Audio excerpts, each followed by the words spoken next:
ถ้าจะตั้งใจปฏิบัติสมาธิด้วยความจริงใจแม้แต่เพียงท่องพุทโธเอาไว้ทุกขณะจิตทุกลมหายใจแม้ยืนเดินนั่งนอนรับทานดื่มธรรม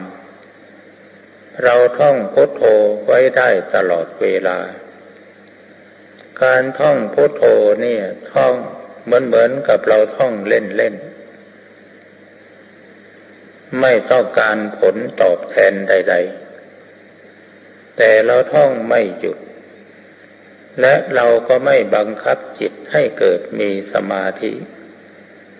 เป็นแต่เพียงตั้งสติกำหนดจิตท่องพุทโธพุทโธพุทโธพุทโธพุทโธเอาไว้ตลอดเวลาท่องอย่างนกแก้วนกขุนทองไปก่อนแม้ว่าใครจะว่าเราปฏิบัติไม่รู้เหตุรู้ผลก็ตาม